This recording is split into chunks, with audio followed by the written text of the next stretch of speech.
جی وعلیکم السلام ورحمۃ اللہ۔ جی رضوان صاحب۔ جی میرا نام رضوان ہے اور میرا سوال یہ ہے جی کہ جو ہمیں پتہ چلتا ہے کہ احمدیوں نے جنت اور دوزخ بنایا ہوا ہے ربا میں۔ اچھا جی ٹھیک ہے، میں اس کے بارے میں تفصیل جاننا چاہتا ہوں کہ کیا واقعی کوئی ایسی بات ہے کہ آپ کا جنت یا دوزخ کہتے ہیں جی، جس کو ادھر نا بہشتی مقبرہ جو اس کو دفنا دیتے ہیں جی وہ جنت میں چلا جاتا ہے، اچھا جی تو اچھا اور جو دوسرے ہیں جی وہ جنت میں نہیں جاتے جی۔ اس کے بارے میں تفصیل جاننا چاہتا ہوں کہ واقعی کوئی ایسا مسئلہ ہے جنت اور دوزخ آپ نے بنائی ہے، ٹھیک ہے جی۔ اس کے بارے میں بہت بہت تفصیل شکریہ جناب رضوان صاحب، بڑا اچھا لگا، بہت اچھا کیا آپ نے یہ سوال کیا۔ یہ جو ہمارے نان احمدی بھائی ہیں ان میں ایک جو بہت سا پروپیگنڈا جو کیا گیا ہے اس میں بہت سی غلط باتیں جو پھیلائی گئی ہیں، یہ ان باتوں میں سے ہے جو سر فہرست ہیں کہ احمدیوں نے کوئی جنت اور دوزخ کا کوئی بنا رکھا ہے، ایسا میدان جہاں پہ جنتیوں کو دفن کیا جاتا ہے اور ایک ایسا جہاں پہ کہ نان جنتیوں کو۔ تو میں اس کے لیے جو ہے اطہر المجیب راشد صاحب سے درخواست کرتا ہوں کہ رضوان صاحب کے سوال آپ نے ٹھیک فرمایا کہ یہ بڑا ایک عام سوال ہے جو اکثر پوچھا جاتا ہے۔ بات یہ ہے کہ جماعت احمدیہ نے تو ہرگز کبھی نہیں کہا کہ ہم نے کوئی جنت بنائی ہے یا ہم نے کوئی جہنم بنائی ہے۔ انسان ہو کر جنت بنانے والے کون اور جہنم بنانے والے کون، اور جہنم کون بنائے گا؟ اور جہنم اگر کسی قبرستان کو قرار دیا جائے تو وہاں کوئی دفن کرے گا؟ کبھی یہ توقع ہو سکتی ہے کہ یہ کہا جائے کہ یہ تو جنتیوں کا حصہ ہے اور یہ جہنمیوں کا ہے، تو وہاں لے جا کے لوگ روتے دھوتے اپنے عزیز کو دفن کر رہے ہیں جی ہم جہنم کے گڑھے میں ڈالے ہیں؟ تو یہ بات تو غلط ہے۔ باقی ہمارے ہاں جو اللہ تعالیٰ کے اذن سے حضرت مسیح موعود علیہ السلام کے ارشاد کی تعمیل میں ایک بہشتی مقبرے کا نظام ہے، اس کو میں واضح کر دیتا ہوں۔ دیکھیں بہشتی کا لفظ قبرستان کے لیے استعمال کرنا کوئی نئی بات تو نہیں ہے۔ جنت البقیع رسول اکرم صلی اللہ علیہ وسلم کے قبرستان کا نام ہے، اس کے مزار اقدس کے قریب جو قبرستان ہے سب سے مقدس، جس میں صحابہ بھی، بعض ازواج بھی اور باقی اور صحابہ اس وقت دفن ہوئے، اس کا نام جنت البقیع ہے، تو اس کو جنت قرار دیا گیا۔ تو جنت قرار دینا تو ایک نہ صرف دعا ہے بلکہ ایک حقیقت ہے، اللہ تعالیٰ جب کسی کو بتائے کہ یہ لوگ وہاں پہ جنتی ہوں گے۔ حضرت مسیح موعود علیہ السلام نے اس کا پس منظر یہ ہے کہ اللہ تعالیٰ نے آپ کو خواباً دکھایا اور آپ کی مزار کی ایک جگہ دکھائی گئی جب آپ کا وصال کا قریب زمانہ آیا، تو اس کی روشنی میں یہ بتایا گیا کہ یہ وہ جگہ ہے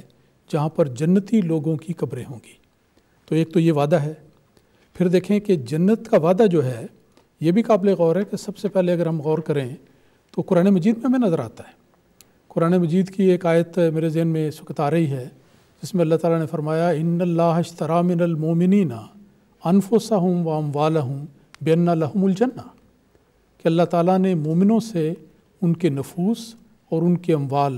اس شرط پر خرید لیے ہیں کہ اللہ تعالیٰ ان کو جنت دے گا۔ تو جنت دینا یہ اللہ تعالیٰ کا کام ہے اور اللہ تعالیٰ کا وعدہ ہے، اور اس کے لیے شرطیں بھی ہیں۔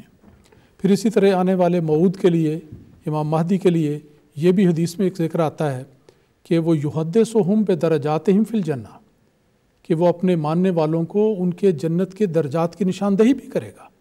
مراد یہ ہے کہ اپنے ذریعے سے ایک نیک متقی تقوی شعار لوگوں کی جماعت قائم کرے گا جو یہ نفوس اور اموال کی قربانی دینے والے ہوں گے، اور اس کے نتیجے میں اللہ تعالیٰ ان کو جنت کی بشارت دے گا۔ اب اگر اس بات سے ہٹ کر، اس بات سے گزرنے کے بعد، اس کی برکت حاصل کرنے کے بعد اب ہم واپس اس پہ آئیں کہ اللہ تعالیٰ نے مسیح موعود علیہ السلام کو یہ فرمایا، خواب میں دکھایا کہ یہ بہشتی جنتی لوگوں کی قبریں ہیں، اور آپ کی قبر بھی چاندی کی طرح وہاں چمک رہی تھی، وہ آپ کو دکھائی۔ پھر آپ نے اس کی روشنی میں اللہ تعالیٰ کے اذن سے ایک باقاعدہ نظام مقرر کیا کہ جو میرا ماننے والا ان دو شرائط کو بنیادی طور پر پورا کرے گا جو قرآن مجید کی آیت کے عین مطابق ہیں۔ وہاں فرمایا گیا تھا ان اللہ اشتری من المؤمنین انفسہم واموالہم،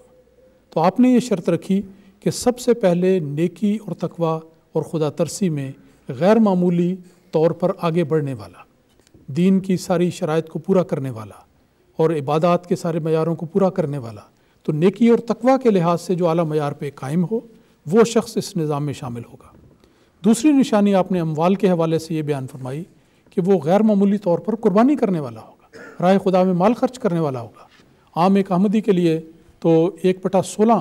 حصہ راہ خدا میں خرچ کرنے کی ضرورت ہے، اس کے لیے مقرر کیا گیا ہے مما رزقناہم ینفقون کے مطابق۔ لیکن جو وصیت کرتے ہیں اور اس بہشتی مقبرے میں دفن ہونے کے خواہش مند ہیں وہ کم سے کم 1/10 اور زیادہ سے زیادہ 1/3 کی وصیت کر سکتے ہیں، تو ان کے لیے مالی قربانی کا ایک اعلیٰ معیار مقرر کر دیا۔ تو خلاصہ یہ ہے کہ نیکی اور تقویٰ کے حصول کے ساتھ ساتھ ان سب شرائط کو پورا کرنے کے ساتھ ساتھ جو انسان کو اللہ تعالیٰ کا محبوب بندہ بناتی ہیں، دوسرا مالی قربانی کا معیار بھی آپ نے مقرر فرمایا۔ تو اس کے بعد فرمایا کہ میں یہ توقع رکھتا ہوں، اور آپ نے دعائیں کی ہیں اللہ تعالیٰ کے اذن سے، 1 بار نہیں، 2 بار نہیں، 3 بار کی، اور آپ نے دعا کی کہ میں یہ دعا کرتا ہوں اللہ تعالیٰ کے حضور کہ وہ اس کو نیک اور پاک لوگ اور بہشتی لوگوں کی آرام گاہ بنا دے۔ تو اس لحاظ سے ہم اللہ تعالیٰ کے فضل سے اور ان ساری تشریحات کی روشنی میں جو میں نے بیان کی ہیں، ہم اس بات پر پورا یقین رکھتے ہیں کہ اللہ تعالیٰ کے فضل سے وہاں پر جو ان قرآن مجید کی مقرر کردہ شرائط کو پورا کرنے کے بعد وہاں دفن ہونے کی سعادت پاتے ہیں، وہ یقیناً اللہ تعالیٰ کے فضل سے جنتی ہوتے ہیں۔ یہ بھی یاد رکھیں کہ بعض واقعات ایسے بھی ہیں تاریخ احمدیت میں کہ کسی موسی کو جس نے وصیت کی اور اس کو باقی کارروائی مکمل ہونے کے بعد دفن کیا جانے لگا،